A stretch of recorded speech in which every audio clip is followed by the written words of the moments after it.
Hello and welcome to After School Special, the Miss Marvel reaction show from the Comic Crush. I'm your host, Paul. Good to have you with us again. Hello to everyone listening on the podcast, and thank you for everyone for tuning in, and thank you to our new subscribers as well. It's great to have you all on board. It's extremely hot here in London at the moment, as anyone who's watching from the UK, which is a lot of our viewership knows. So we'll get through today's show as quick as possible.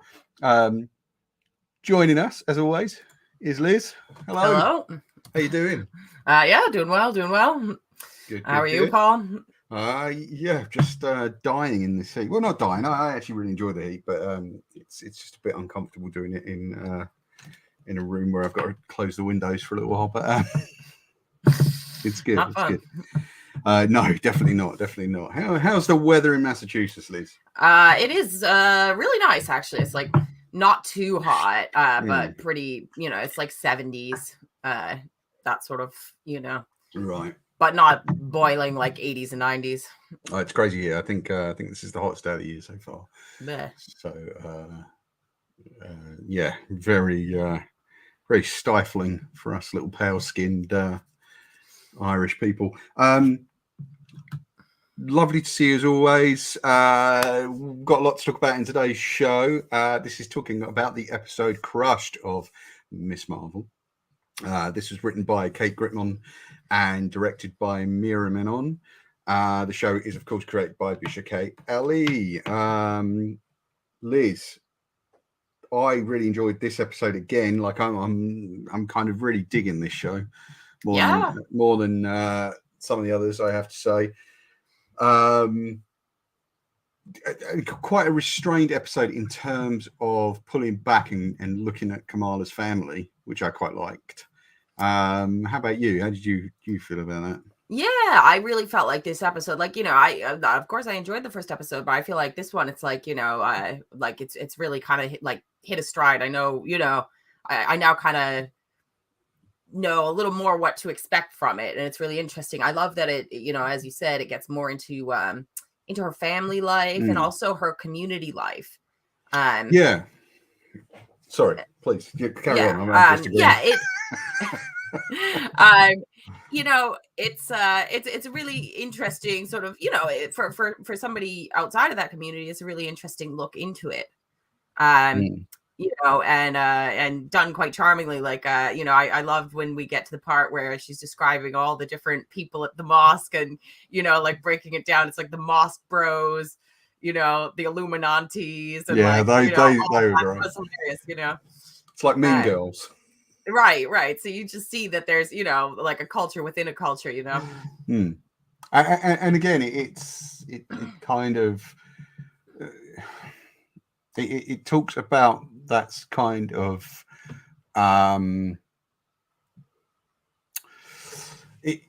it gives you an analogy for the other stuff that goes on, because on one stage she feels like she's a little bit cooler and a little bit more confident going into high school.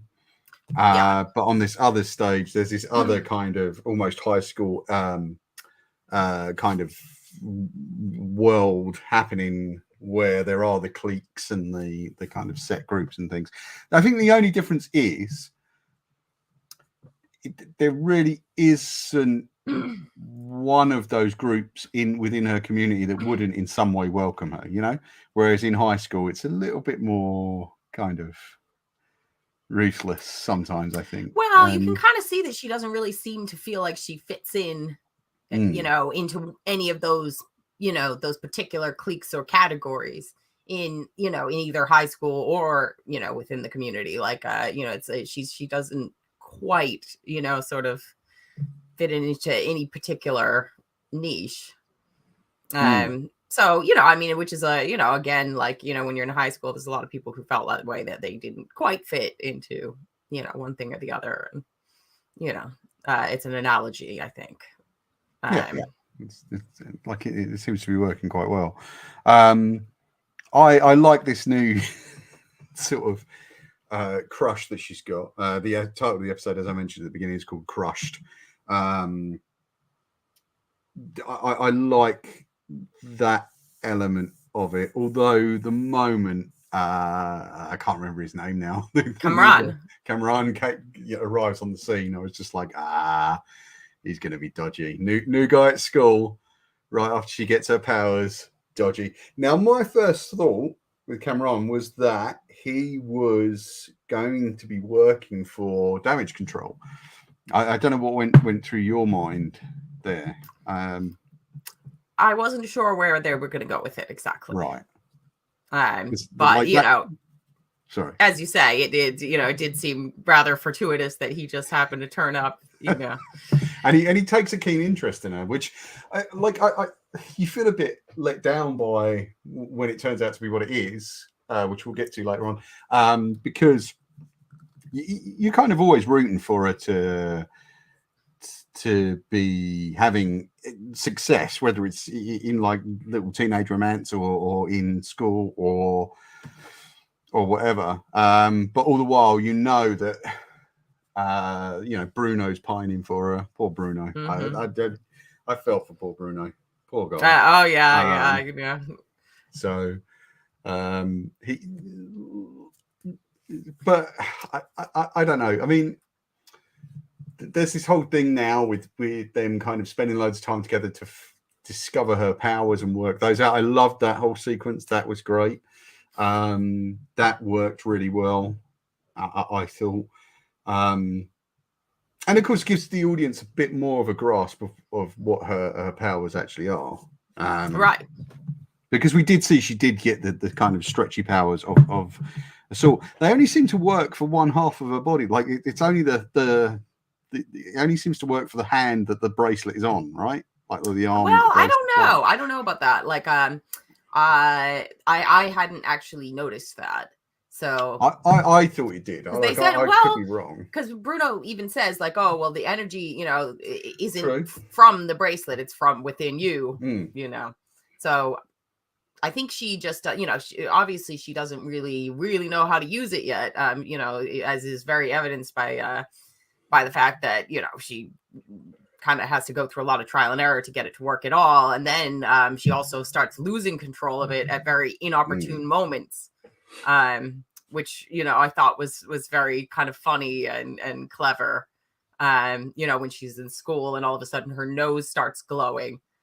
Which I really liked. I because it's that sort of equivalent of the puberty, that right, appears on your face, or just something embarrassing that happens to you while you're in class, and I really enjoyed that, and I liked Nakia's assumption that it was sort of a period and things, and that's a character that fascinates me as well, because all those characters are bridging worlds. Naki is or appears to be an Asian woman who passes for white, so to speak. And from all accounts in the show, seems to have gotten a lot of abuse for that over the years. Kamala is a girl who's becoming a superhero and is trying to pass for a normal non-nerdy type, or not even. She's not trying to pass for a non-nerdy type. She's trying to embrace all those different facets. Bruno kind of crosses both worlds because he has taken the time to learn and understand more about Kamala's culture, but it seems primarily because he's interested in Kamala, which I thought was quite sweet. And I but again, bridging two worlds. He's also got his secret, which is he's got into Caltech, and he hasn't kind of talked about that yet. Bruno, okay, just as a complete aside, something I noticed during this episode, they've dressed Bruno as Marty McFly. Really? Go back and rewatch it. It's like super obvious. Like, when he was having that interview with Mr. Wilson, and he's wearing like the orange vest over like the sort of checked shirt, and I was just like dude, it's like really, really blatant. I didn't notice that. Who's going to be his Doc Brown though? This is the question. Yeah, I don't know. Kamala. I guess Oh, that's that's great. I kind of will. I'll take a look next time and see. yeah. This particular episode, I was like, what? Oh, but I really like Bruno. I'm loving all the characters. It's really, in a way, it's hard to talk about the show because I'm just finding that it is just so enjoyable that there's not a really lot of room for negotiation within yourself with that. Like, you just, I'm just having fun watching it. I still like the animated asides and the little text I message liked it things that pop better up. in this episode because I think it was like as I kind of hoped. It blended a little more seamlessly into what was going on, and it Okay. was like it was. I think it was used more sparingly. So Yeah, and the episode was almost as long as the last one, right? It was quite a yeah, I think so. long. I don't know if I've got the running times here. I can't see them, but anyway, yeah, it was almost as long as the first episode. I mean, we've got to talk about the bracelets a bit because I'm getting a very kind of 10 Rings vibe from this bracelet. Yeah, I think a lot of people are like, because they've changed her history. They've seemed to have kind of completely abandoned the idea of her being an Inhuman. So the bangle, they haven't given an origin of the bangle, and like, why not have it relate to the 10 Rings? Yeah, because that does tie it in with with something else that that exists within the MCU. So I think that would be a clever little device is if it was somehow like, well, there's so we begin to see some things in her mum that really interested me. Like, there's a genuine fear. Like, she didn't like the bracelets from the get-go, right? I mean, she was not happy when Kamala found those and kind of, but covered it up well, I thought. And then now, of course, we have the stories that the dad is telling. By the way, I've got to say, I'm completely wrong about the actor. So it was not the same guy. I thought it was the actor who played the leader of the 10 Rings in Iron Man. It is not. They have a very similar voice, but this actor is quite a famous actor in India, I believe, called Mohan Kapoor. Okay. Who's done a ton of like acting and voice work and movies and TV and stuff in India, and he's very well known. And they've kind of similarly aged him up a bit, and but I genuinely thought, because of the voice, it was the same guy that did that. So sorry about that. It's not the same guy at all. Yeah, wrong. Okay, there you go. But he's such a fantastic actor, like and such an endearing character as Kamala's dad.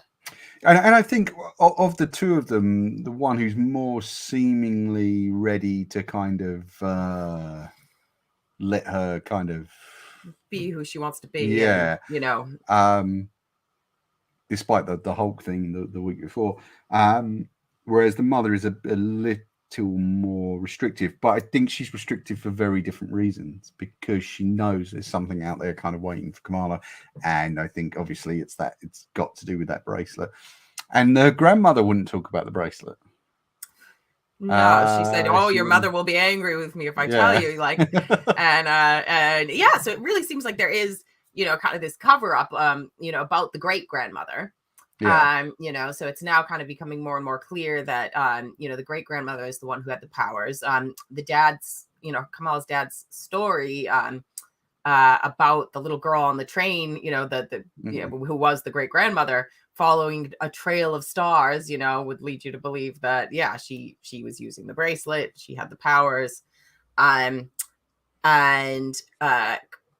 Kamala even begins having like visions of her. Kind of calling out to her, reaching out to her, where she faints at the dinner table because she suddenly sees the great grandmother. And there is this kind of idea that the great grandmother might have been evil, and and that's why everyone's so afraid. And she's certainly, there is something quasi sinister about her. Well, maybe or maybe not. Like, I mean, because then nobody can decide what's the truth. Like, when Kamala asks the Illuminantes about it, they all have a different bad story about her, and the only thing everyone can agree upon is that she brought shame to the family. But they've got all these wild stories, that are completely different to each other. So that it's all gossip, and maybe there's some truth somewhere in it, but it's hard to say whether or not she was evil, or whether or not she was just misunderstood because of her powers, or what. Yeah, and one of the interesting things about that is that I wonder if, in fact, she became some sort of superhero, and might have been sort of, was she in fact India or Pakistan's first superhero somehow? You know what I mean? Like, could it have been something like that? And that's the shame she brought on the family. I think it would be interesting if she was, because then it establishes a history of kind of superheroism, and also superheroism outside of the Marvel kind of sphere, which they've already done with Shang-Chi and Black Panther, of course, and a couple other things, and the Eternals, really. Which is nice, because I like this idea that it's widening up outside of New York and the Avengers and all that. So there is like a rumor about. Oh, another thing I was completely wrong about last week. Go on. It's the Thunderbolts movie, not the Young Avengers. Oh, what, they've officially confirmed the Thunderbolts movie? I don't know if they've confirmed. Everyone seems to think they have. It's a director I've not heard of. Really? Oh, so they've actually got a director attached to it. Yeah. So I'm going to have a quick look now. Yeah, go on. I'm dying to know.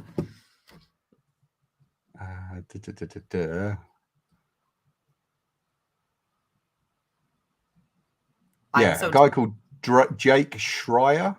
Okay. So this has been on Deadline. Let's find out. We're looking at Deadline now. They're basically saying that the Top Secret's Thunderbolts movie is gaining momentum, and Jake Schreier is set as the director. Eric Pearson, who wrote Black Widow, is going to be writing. They're not saying anything about the plot of the film. Now, it'll be interesting. I don't know how they can, like, you can't really. I never read Thunderbolts when it originally came out. You can't. I know what the big twist is. You can't really replicate that now, I don't think. Oh, well, it doesn't. I don't think you need to. I think that what you basically, I think it's just a neat direction to take a bunch of existing characters, and do something with them.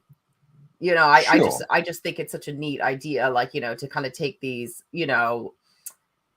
let's say morally ambiguous characters like Elena and Zemo and, characters that you like, but who are who don't fit into the Avengers mold, and give them a team and give them, a mission, and and watch them sort of like do what they do in in a way that you just couldn't have. It's like the equivalent to like the Uncanny X-Force. There doesn't have to be a surprise twist about it. It can just be no, I guess. But sort of it's the equivalent of the Suicide Squad in a way. Yeah, that is exactly what it is. I'd agree with that. I think it's an interesting direction to take it in, and of course, like all these things, I'll certainly line up opening day and go see it. But I don't know how then the Young Avengers fit into, where does the big bad come from? Where's the Thanos? What, of the Young Avengers? Well, I wouldn't worry about that. I mean, they, I think worry about it. Well, worry about what I want. Thanks very much. Yeah, well, I mean, I don't think you need another Thanos yet. I mean, if you look to the Young Avengers as characters, and we're going way off topic now because we're actually but I mean, some of their big storylines, sort of the villains have been parental figures. True. The Scarlet Witch, I mean, was at the time, she was not sort of the nicest character. And we can still, I mean, I suppose we can still count on Val and some of the others. It might be interesting to see what she does in the next few kind of episodes. I mean, I'd like to see her featured a bit more as a character. Definitely. I mean, go back to Miss Marvel. I mean, whilst the reveal that Cameron was dodgy surprised no one, including me. I wasn't expecting it to be what it was. I thought they'd hold off on the grandmother for a little bit longer, really. And I was surprised to kind of see her pop up, in this episode towards the end. But also, there's that lovely scene with Kamala and Cameron in the diner, where she has to kind of first hide from her brother, and then when her brother sees her, she has to pretend that Cameron is her cousin. Right, which is like a terrible cover for, it's like, okay, if it ever, sort of if she does ever end up dating him, it's because I think that because he'd be so distantly removed, that wouldn't necessarily matter. Well, right. I don't know. I don't know. I don't not speaking to that because I can't. But also because, or she'd just deal with it later and go, oh yeah. I think that's more what it would be. But also there was the things that interested me out of that scene in regards to what happened at the end were that, one, when he lies or agrees to the lie and starts kind of fabricating this accent and doing all this kind of stuff and starts talking about Cousin Chowdhury and all this, that sets up a duplicitousness straight away, like right away. Also, it sets up the family connection that's genuine. Well, so what do you mean family connection? Because her grandmother great grandmother shows up at the end, right? I didn't see. I didn't think that was her great grandmother. I could be wrong. I didn't. Yeah, no, it's the same woman she saw in the visions. Are you sure? Yeah, I'm pretty sure. And okay, all right. She says, "This is my son." Yeah. So... Well, yeah, no, I know she said that he's her. That's his mom, but I didn't. Well, let's. I mean, hopefully, the audience watching. You could be right. I don't know. If anyone wants to kind of chime in and drop us a comment, please do. I thought she was like a totally separate actress. No, I think that's the same actor. I don't know. We've got the cast list here. Yeah. Okay. All right. Let's find out. Does it say?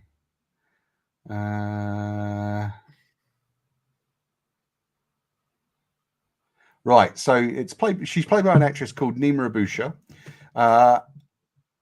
She's called Najma. Okay. Najma, I think. Sorry for our sort of mispronunciation, guys. I do apologize. And Kamran's mother, who also appears to Kamala in Visions. Right. Okay. So, all right. Yeah. I mean, although it doesn't say grandmother, so great grandmother. So I could be wrong. If anyone wants to chime in, please do. Right. Tell so us maybe what you it's think, not. I'd love to. Yeah. Okay. So yeah. Okay. All right. That totally changes my viewing of the whole thing because I thought that it was. I didn't actually clock that it was the same actress. And when I assumed that the vision she was having was the great grandmother, but now it's like, oh, okay, maybe not. Right. She could just be calling out to Kamala, because she's seeking the bracelet. And who knows what her history with it is. Or she wants to show Kamala how to use it. I mean, she looks incredibly well for a woman who's well into her hundreds, right? Well, if she's the grandmother, we don't know yet. So I mean, yeah. I'm still not convinced that she and Kamran are related in any way. You know, because there's still a little part of me that's kind of hoping he's not like, gonna, be a bad guy. I don't know. I mean, does Cameron have some basis in the comics? He does. Right. Thank you. Different, obviously, because the Inhuman stuff, but I'm really hoping Cameron's not the guy that they end up doing Civil War 2 over, is he? He's not that guy. He's not. I'm still really rooting for Bruno. Well, yeah. I mean, I hope, poor old Bruno. I hope he's not going to get blocked by Cameron. I think he's pretty deep in the friend zone, Yeah, well, so, yeah, it happens to everyone.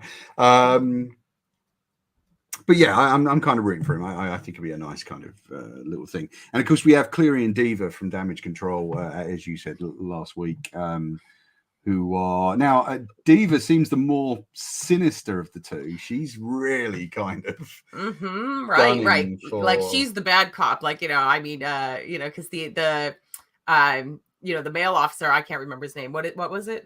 I think he's Cleary and she's Cleary. Yeah, Diva, thank you. I couldn't remember. He kind of starts off by really flattering Zoe, saying, "Oh yeah, we all, you're the Zoe Zimmer. Oh wow, like oh, we love your video, like totally blowing smoke, but she, very quickly, it turns into an interrogation, basically. But watching that scene after sort of post rescue, which was a really great scene, by the way. I kind of like that with the silly little kid taking the selfies. What an idiot!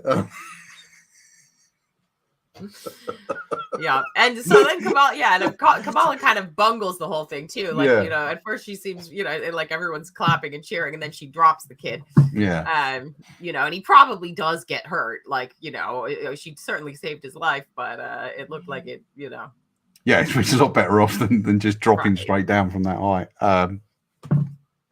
Funny enough, I was in an area of London the other day, and I'd stopped on my bike, and I was watching a guy doing some, I guess, internal construction on this building, and he was leaning off a ladder, and he looked like he was leaning out of an open window, and I just thought, what a freaking idiot, because there was no safety cables or anything, and then I realised actually there was just a massive sheet of glass.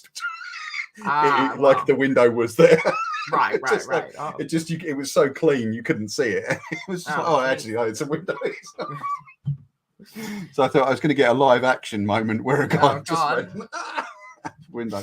But like it kind of that was kind of good, sort of daring do stuff, but on a manageable kiddie level. I really liked the fact that they brought it down. It wasn't some huge here comes the Green Goblin bombing Jersey. Yeah, it was something manageable, and in fact most of the damage afterwards is done by Damage Control. And like the drones they were using all reminded me of was it Ellie, the system that Peter Parker gets access to in Far From Home. I can't remember what that's called. Right. Sort of drone. Yeah. Kind of looked like leftover Stark tech. So yeah, I mean, I kind of liked all that stuff. Like it just is. It is kind of hard to talk about in any, because I don't have much critical commentary on the show. Like I don't have a problem. I think no, like there's really not much to criticize. I think there was one thing. What was that thing? Please. Yeah, I feel like there was like one thing where I was like, oh, this is like the one little thing that stuck in my craw about this episode.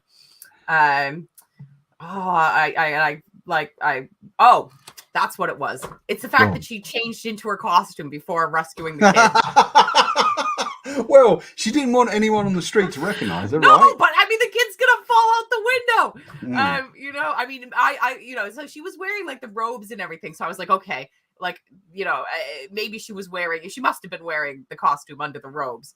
Yeah. But she still went and ran to go get a helmet and stick it on her head, it was not, I was like, I think a lot of that though is so they can make a much bigger moment later on out of her, getting her own costume. Right. That I kind would of have liked to have like, a scene where you see her like scrambling to like get the costume on or something, just, sure. like, I think or you just see that it was in her backpack that was right there or something. Yeah, I think there's always it's a an minor issue. quibble, but it was a quibble. It was No, the only one I had. That's fine. I mean, I think there always is an issue in Marvel stuff with pacing, and it's something they never quite get right, apart from one film. And it is a difficult thing to do. Like pacing and structure is difficult, and it's why it's so key to sort of films and TV, as you well know. And also, is there a lack of charm and suspension in disbelief in having every little thing explained? I don't know. I'm somewhat on the fence on that. I accept it, and it's as I say, it sort of barely bothered me, but it did bother me a tiny little bit. So and it really it's such a minor thing because I thought that it was a really well paced episode. Really, to be honest, I kind of just moved along so quick, but got so much information in there and still retained all its charm. And taught you a lot more about Kamala's family life and her community life, while still kind of pushing the story forward. I thought it was really well written, really well paced. I enjoyed this episode a lot. Yeah. And it's keeping it from within Kamala's perspective as well, which I like. And it's the reason why I find things like the little pop-up tech stuff really charming, is because it keeps it within this perspective of her mind and her imagination. And you had that in the first episode with that beautiful camera turn where she's on the couch and all that kind of stuff. And I really like the fact that they're managing to keep it quite restrained in that sense. And it's very much she'll be one of the last holdouts, I guess, in the MCU with a secret identity, because as I've talked about a lot over the course of the last few years since the MCU began, and in the comics and stuff, secret identities have become passe in the Marvel universe.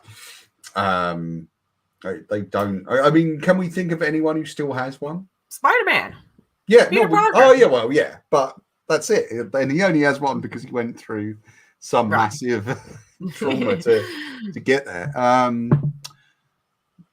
But I'll be interested to see what they do with that. Will she be out to her family, so to speak, by the end of the series? We've only got 4 episodes to go. It will be an interesting kind of few episodes. Yeah, I really enjoyed this. I don't really have much more to say on it, to be brutally honest with you.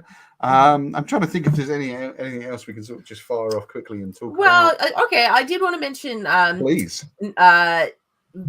some of the politics of the mosque. I thought was really interesting. And then Nakia running for the board. Yes.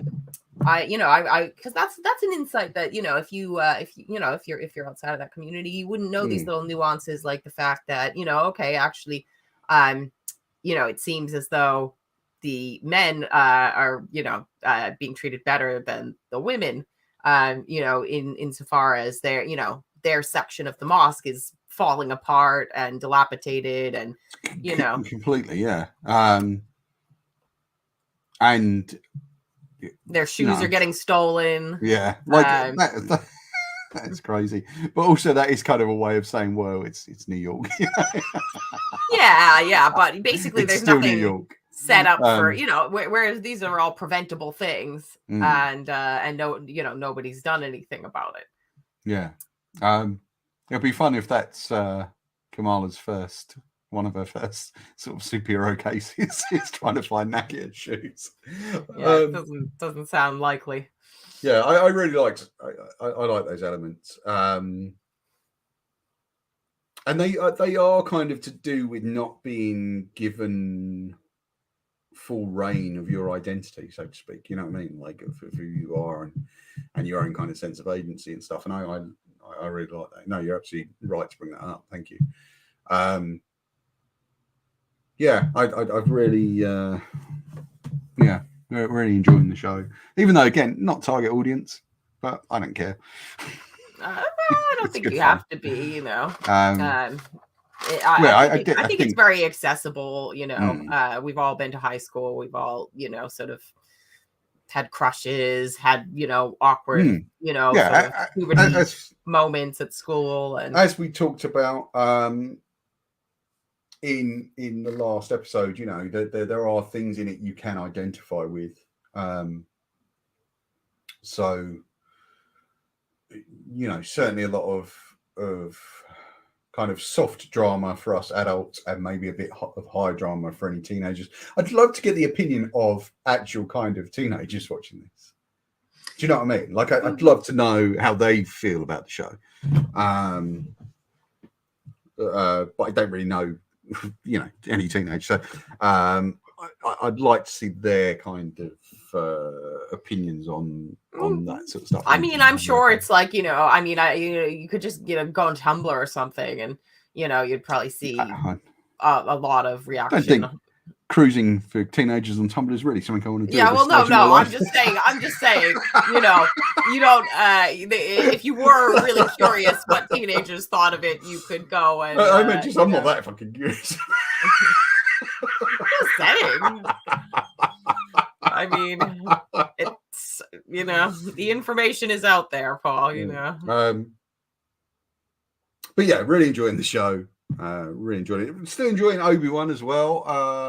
There do seem to be a lot of gripes from people on Obi-Wan. But really, okay. I haven't been paying attention to anything except for my own viewing experience, which has been really great. I've loved it. Thoroughly enjoying it, and I think we are due back on Keith's show.